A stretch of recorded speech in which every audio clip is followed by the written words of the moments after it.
Hey everyone, welcome to On the Market. I'm your host, Dave Meyer, joined today by Kathy, James, and Henry.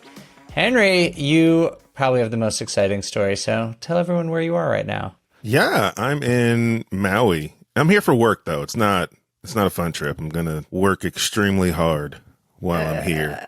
I'm not sure I believe you. It's not a fun trip. I'll work one day during the trip. Out of how many though? Well, I mean out of 10, but still, like, it's going to be work. Yeah, still a write-off, right? If you work 1 out of 10 days. The IRS has entered the chat. No, I am only writing off what is absolutely necessary, Dave Meyer. I will not be in excess with my write-offs. Tax guy listening. Well, I was going to say have fun, but I guess don't have any fun and work very hard on your trip to Maui. James, you're clearly not on a boat. Where are you? I'm out in Hilton Head, South Carolina, checking out houses. It's completely awesome. A little bit blown away by how nice it is. Are you moving? Don't know yet. Well, you know what, Dave? I'm constantly on the move, so I don't know. I can't ever settle. I have seen you and or heard of you looking to buy a house in like 3 parts of the country in the last 6 months. I literally was there when you were looking at houses in Phoenix, and now you're in South Carolina. Before it was, where was it? Wilmington. I mean, everybody needs James Standard problems. I'm serious. This is my theme for the entire show. I get itchy fingers. Henry, how nice do you think the houses are each place he goes? Oh, I saw one of the ones in Phoenix, and it was, a house is a gross understatement. That was more like a compound / castle. I didn't want to go inside because I felt like if I walk in the door, I just had to pay $1,000. I don't know to what. I just felt like I needed to put it somewhere in the house. There's just a cover at James's house to enter. Well, I highly recommend people check Hilton Head out. It's a beautiful, beautiful place. Kathy, you seem at home, but your house is so nice you don't have to leave. I'm home. I'm so happy to be home. I love it. All right. Well, I'm glad to hear it. All right. Well, we have a great show for everyone today. We're going to be talking about deals that all 3 of you are actually doing in today's market. Everyone knows that this has been a challenging and confusing year, but deals are out there for sure. And Henry, Kathy, and James are going to share with you some of the deals that they are working on right now. Before we get into that, we are going to test your knowledge with a game that uncovers how much you know about home buyers right now. And I think this is a really good data set for us to look at because at least I don't know if you guys encounter these people, but everyone's like, who can afford to buy a house right now in this market? Or who's actually still participating in this market? And today we are going to see how well you actually know the answer to that. All right, what is the average age of a home seller? Henry, let's start with you.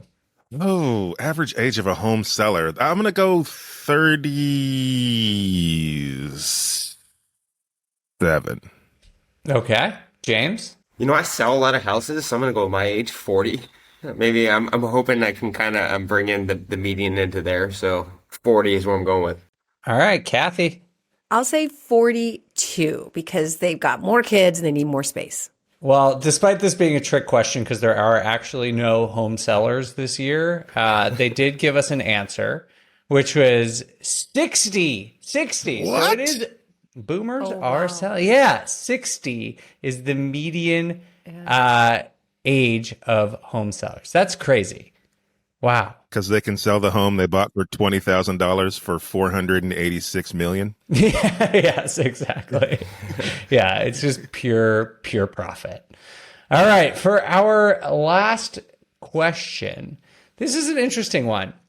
Where did most home buyers find their home purchase? So how did they identify the home that they wanted to buy? And I should mention all of this comes from NAR, all of this data. So some answers, just so you know, are like the internet, through an agent, a yard sign. What percent, what is the most common way to find a home these days? Internet. All right, James? I mean, it's got to be the internet. Everybody is addicted to Redfin and Zillow. So I feel pretty confident it's going to be that. Absolutely. Henry? You have to write that. Yeah, it can't be anything else. All right, you are correct. I had to give you guys an easy one. Kaylin gave me an option of a Thank couple, you. and I just picked the one that I knew none of you could get wrong.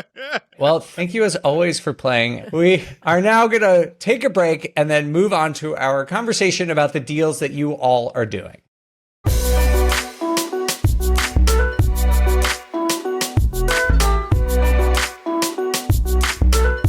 Welcome back to On the Market. We are going to now talk about deals that everyone is doing right now. Henry, I'd love to start with you. Tell me a little bit about a project of interest that you're working on right now. Well, first and foremost, I love doing these shows because we're often telling people you need to be investing no matter the market. And so we actually get to show that we're actually doing this. And so, one, that's great. Two, I really appreciate you, Dave, for letting me go first because my deals always seem so humbling in front of these multi-million-dollar deals that these other people do. And so thank you for not putting my tiny deal behind James or Kathy's multi-million-dollar operation. It makes me feel so much better. You're welcome. Yeah, man. I like being the small town guy. And so the deal I'm presenting is a flip deal. It's a single family flip. We are purchasing it for $200,000. The renovation budget is somewhere between 15 and 25, depending on what we decided to do with it. I think we landed somewhere right around 20,000 on the renovation. And it is selling for 310,000 right now. What I like about this deal for this market is the market is telling us right now that you're going to get paid for doing flips because houses are still valued very high and people still are trying to get or wanting to get those 2022 numbers. And in some cases they are.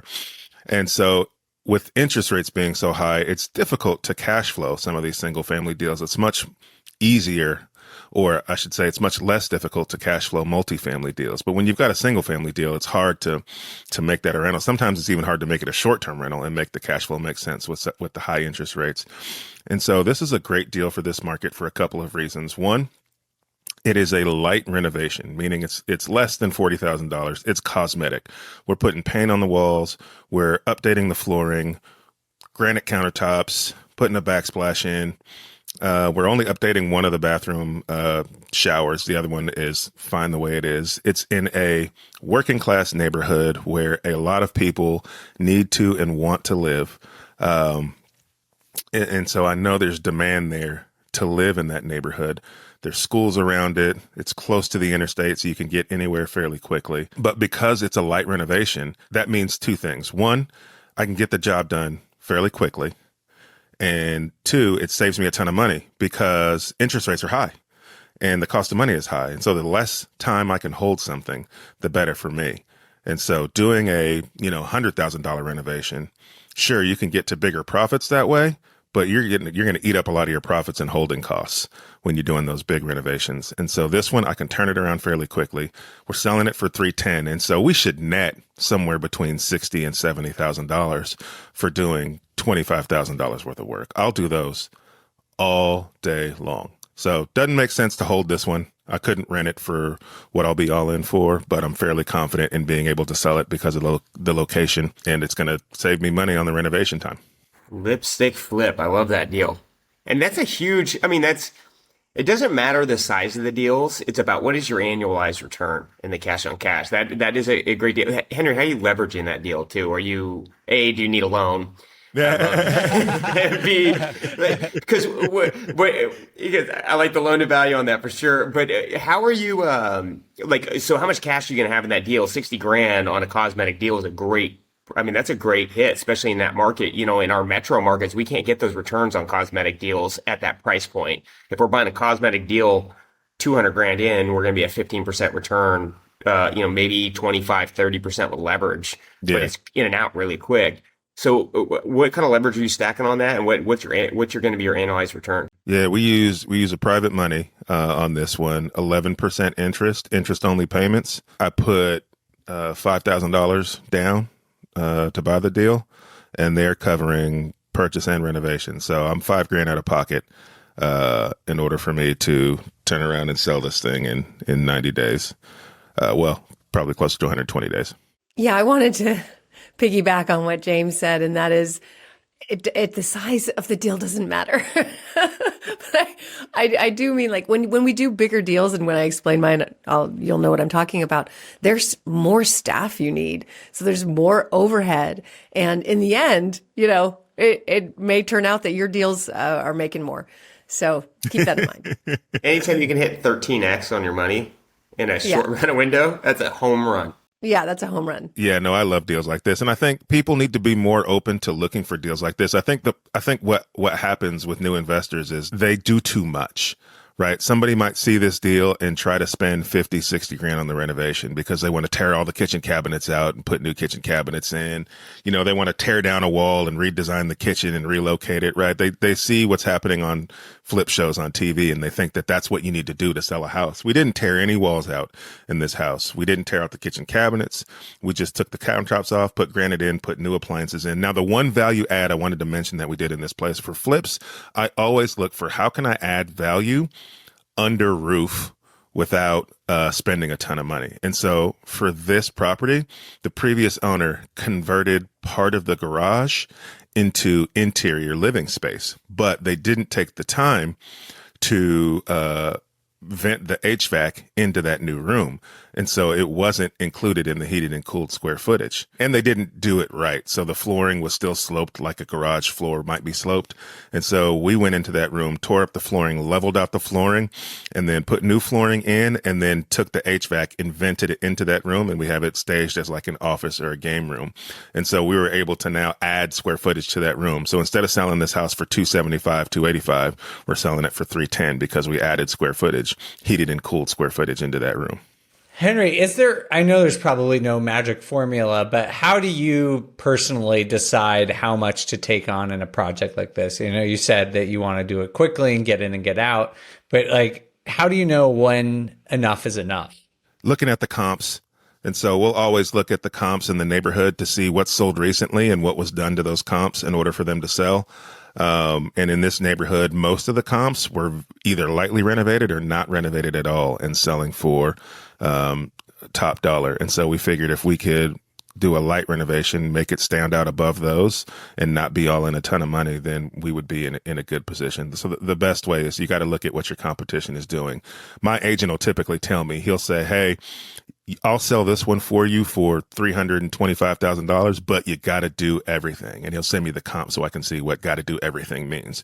Or he'll say, hey, you can do a really light renovation here. And he'll send me the comp. So we look at everything that's selling around us to know what we're going to do. Yeah. And another thing to also look at, and I love what Henry said, is flipping is not art. It's math.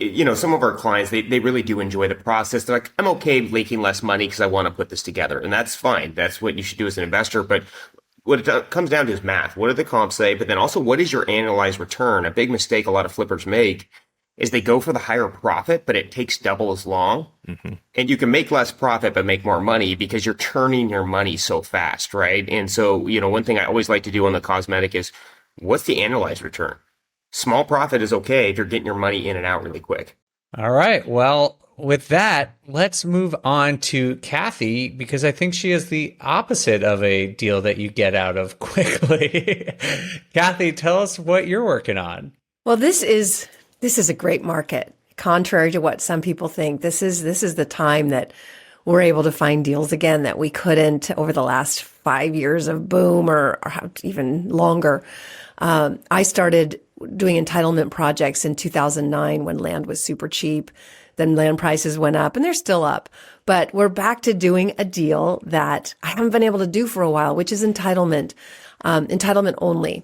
So what that means is basically changing the use of land. It has to go through the city, and you rezone it. And it takes a lot of work. It's a lot of political skill there because you're dealing with the local city council.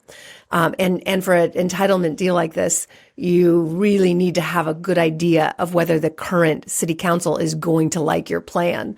And if that council is going to be in power for a while, because if all of a sudden it changes from growth to no growth type politicians, then you're kind of in a bad way, which is why builders don't really like doing the entitlement phase. A builder generally isn't going to just go in and buy raw land and go through the entitlement process. So if you can do that for them, it's really, really lucrative. So to give you an idea, again, this is with my partner that I've been working with since 2009. He's a 45-year veteran builder, really understands this stuff. It's extremely risky. So I would only do an entitlement deal with somebody like my partner who's done so many and really knows how to negotiate with city council people. So basically we are buying farmland in Danville, California, which is right outside, 30 minutes outside of San Francisco. It's amazing that there's still farmland, raw land there. And it's right off of Crow Canyon. So then that's a popular area, great schools, really high end area. We have a purchase sale agreement for $6 million and an option payment of, basically a down payment of $250,000, but we don't have to close until 2025.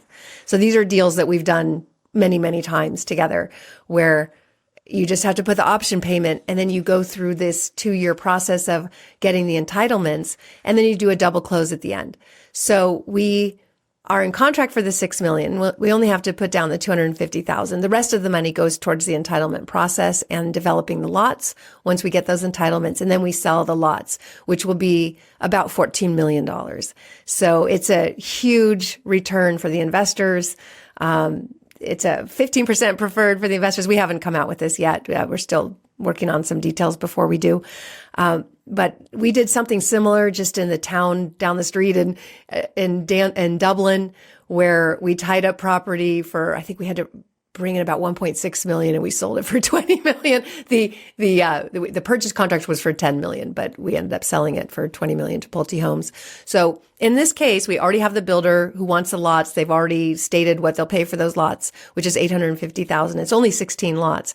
And, but this is a very high end area where $850,000 for a lot is normal, but there aren't any. There aren't any finished lots for this builder to buy. And they don't like taking the entitlement risk. So it's not for everybody, but because there is risk, 100% people have to know there's risk in this deal, but that risk is really lessened because of the amount of experience we have in the area and in this type of thing. So just so I can summarize, it sounds like you are putting down $250,000 for the right to buy this property for $6 million. How much will it cost on top of that to actually do the work of entitlement? Yeah, so it'd be about 22 months to entitle it. And we have already spoken to the local board, the supervisors, and they want more lots. The cities make money when there's homes that they could get property taxes on. So depending on who's on the board and if they're more pro-growth than no growth, they've already agreed they like this. The builder's already agreed. So it's about $2 million in costs and the land is $6 million. And we plan to sell it for 14. Woo! I like those numbers. I love entitlement deals. We type a lot of lots in Seattle. You get them on terms. And the best thing about entitlements is you're getting them on terms, so you don't have to bring up the cash. Now, what Kathy's doing is a large subdivision, which has a huge hit on it. But your end buyer, that builder, will pay you a massive premium because what builders are doing is they're all about leverage and moving their cash rapidly. If that builder has to come in and park, how much was the lot again, Kathy? Oh, it's 14 lots and we're paying, it will be 14 lots. We're paying, 17 lots and we're paying $6 million for the land. But we don't have to close on it. We're using the leverage, the power of, it's just an option. So we don't have to close in for 2 years. Yeah, and the reason why builders will pay what they're paying is because if they sit $6 million down, it's hard to get leverage on raw lots right now. But even if they got 50%, they got to come in with $3 million down that has to sit there for 2 years. And builders want to keep that money working. And that's also, they need it in their accounts for baking purposes and when they can get extra financing out there. So the entitlement business is great because you tie up, you do all the hard work, and they will pay you the absolute premium when that permit is issued in hand because they can close and start building tomorrow, which is going to really increase the return.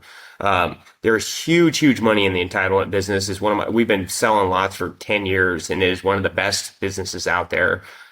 Because it really just comes down to moving paperwork, working with the city, and then running a good feasibility. Kathy, what kind of feasibility are you guys doing on this? Is it like a 30 or 60-day feasibility? Like, what kind of testing are you doing? What are things that you guys are looking out for? Most of that's already been done. We do those reports before we bring this to investors. I like these kinds of deals, and I've heard of other people doing similar deals, and I'd never really gotten into one until this year because I'm accidentally doing one. I actually bought a house on a double lot, and the house was a tear down, and so we ended up tearing it down, and I bought it over a year and a half ago. And so back then, interest rates were lower, and the cost to build was lower back then, and so I bought it. We spent the money to tear the house down, and the plan was to rezone the land to build multifamily on it. And so we went ahead and did the work to change the entitlement so that we could sell. We were going to build and develop an 8-unit property on that land, and then prices have changed and it costs more to build now, and the interest rates keep going up. And so I don't have the same return I was expecting. And so I was like, I wonder if a developer would love to buy this because it's already set up for them to buy it. We have all the approvals. They just need to buy it and start the work. And so I paid 30 grand for the house. I spent 10 grand tearing the house down and another 15 grand or so doing the work that needs to be done to the land in order to have it ready for the development. And now we're selling it to a developer for like $170,000. So I'm doing it on a much smaller scale by accident just because I don't want to do the project. But now I'm thinking, like, how many other houses in this neighborhood can I go snag for 30 grand and do this again? Yeah. Yeah. So in response to James' question, I have it in front of me now that the investigation period, we do that before bringing investors in. So that's the environmental, geotech, the base engineering map, biological investigation, the outreach to the city of Danville, because that's the most important. You've got to know who you're dealing with. It really comes down to the city council. They could, it's just a small group of people who can approve or deny. So that's probably one of the biggest. All right. Sounds like a great deal, Kathy. Eager to hear how that goes 2 years from now, but it will be very interesting to see how this progresses. And thanks for bringing a new type of deal. I don't think we've ever talked about entitlement on this show before. And land is not cheap today. Prices are going up right now because builders recognize that there's really a need to bring on new supply. So when you can reach out to an owner who maybe isn't aware of that yet, and work out a deal like this where you don't actually have to close with all the funds and for a little while, it's a great opportunity. But that opportunity could be slipping because people are becoming more aware that land prices are going up. All right, James, what do you got cooking? Ooh, we're going to talk about density and maximizing your deal. So we actually bought a fix and flip property in North Seattle about 5 months ago. We're currently in permits on it right now, and we paid $460,000 for this property. Originally, what we were going to do is put about $110,000 to $125,000 in and sell it for about $750. And then, once we started kind of running the numbers on it, we're going, okay, well, the flip's okay. We're going to make like about $60,000 to $70,000 after all costs are said and done, right? Like Henry's deal sounds way better to me than that. So it was a lot of work for the money, but we liked that buy price of $460. It's very, very cheap for the area. But as we were looking at it, what's happened in the city of Seattle, there's been a lot of upzoning, a lot of affordable housing, and they are maximizing density. They eliminated the single family zoning. And so what that does, that allowed us, we're sitting on a 6,800 square foot lot, and we have a 2-bedroom, 1-bath house on the front that's 740 square feet up top. And then we have 740 square feet in the basement. And according to new zoning, after we started looking at this, we then realized, okay, well, highest and best use might be to get this thing densified. So what we are doing is we're actually turning the single family house into an ADU. Which is kind of weird. It's an 1,800 square foot house that will be an ADU. And then we're building an 1,800 square foot single family house that we're going to attach this flip property with one single wall at that point. And we're going to have an 1,800 square foot house. And then we're also going to build a detached DADU. So a 2-bedroom, 2.5 bath, 1,200 square foot property. So by maximizing this, we went from making $60,000 to $70,000. Now we have a combined value of $2.45 million from the $700,000 that we thought it was. We're going to be able to sell the ADU for about $700,000, the detached DADU for about $750,000 to $800,000, and the single family will sell for about $1 million to $1.05 million. So instead of flipping the property over a 6 to 9 month period, now it's going to take us about 18 months, but the profit potential in this deal is going to be roughly about $390,000 to $450,000, which is going to be an 82% annualized return on that. So we went from just doing a simple flip on it to maximizing out the density. And that's been really important in today's market because there's a lack of deal flow. And if there's a lack of deal flow, you have to look at how do you maximize that deal in an efficient manner. And so we really kind of our original plan was just to flip it. And then we took a step back and we're at the middle of permits. In addition to, once permits are issued, we always do that as a check-in point when we're doing these kind of deals. We might do what Henry did and flip it off to a builder too, because typically builders will pay us about 35% of the combined value on this property, which is going to be about $700,000 for this property. So we might be able to make $250,000 just by selling the permitted site. So it's a very flexible, dense deal. It takes a little bit longer, but the margins are there. Love it. You just gave me a great idea for a problem property I have. So talk to us about the funding for something like this, James. So obviously your rehab budget is not a rehab budget. It's a new construction budget now, right? And so like, where does the funding for that come from? Like how much of your own money do you have to put into doing something like this? And how long is it? You said it's tied up for 18 months? Yeah, and that's a great question, Henry. So originally we bought it with hard money and we're paying 12% interest right now on that. We put $80,000 or $75,000 down when we bought the property. So we put a little bit under 20% down when we bought it. And we're servicing that debt for the next, it's be about a total permit time of about 9 months on that. So we came in with about $70,000 down, and then we have to pay about $3,500 to $4,000 a month during that time. Once permits are issued, then our local construction lender or local bank will then issue us 85% of the total project cost. So we only have to bring in 15% of the total bill, which is going to be about $460 plus about $1.35 million to build that out. So we come in with 15% of that. In addition to, we actually have an interest reserve. So we make no more interest payments for the 12 months at that point. And so that's how we get to that 82% annualized cash on cash return, because our total down payment on this is going to be about $300,000, and we have potential like $350,000 to $400,000 all said and done. So what you're saying, for people who probably aren't familiar, is that deferred interest means once you start the construction period, you don't have to make any interest payments. So your carrying costs are lower during that construction period, or just whatever you're paying for your utilities. Is that correct? Correct. Yeah. The bank basically builds that into the loan to value. So we don't have to make an interest payment or debt cost that entire time. It's pretty sweet. Local banks are the key. You got to get good and, value them. It's my jam, man. Yeah. I love it. And in California, that is one way you can actually make money, because there is legislation where cities really can't turn down an ADU if you were to put a second unit on your property. Still, some do, like the town I'm in. You still can't do it. But it is a really great way to increase density, provide more housing, and increase the value. I love it. Yeah, and you want to make sure wherever you're looking that they allow you to condomize them off. In Seattle, we can actually do a condo overlay, condo each one of those off and sell them separately. Some cities do not allow that, so you do want to research that. With Seattle, once that passed, it just made sense for us to start really exploring that model. Yeah, man. With the density issues, doing ADUs and DADUs are becoming much more easier to do. You still have to deal with a lot of the NIMBY folks sometimes. But it used to be very difficult to get approvals to do things like this. And so now the approvals are easy. It's just more about how do you structure the funding to be able to pay for some of these things. And NIMBY, of course, not in my backyard. Yeah, that is so often the case. But again, in California, they did pass a law that I don't even think NIMBYism will stop an ADU unless you're in a coastal commission area where they override everything, and they don't want too much density near the ocean for, I don't know, environmental reasons.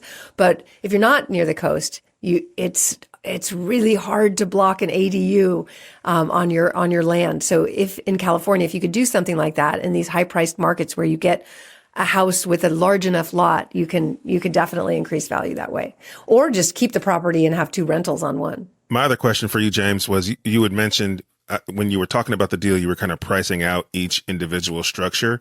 Does that mean you're going to sell each structure separately, or are you just saying that each structure is valued at this amount and then we'll sell the whole thing to one person, or are you subdividing that land? We're condoizing, so we're selling them separately.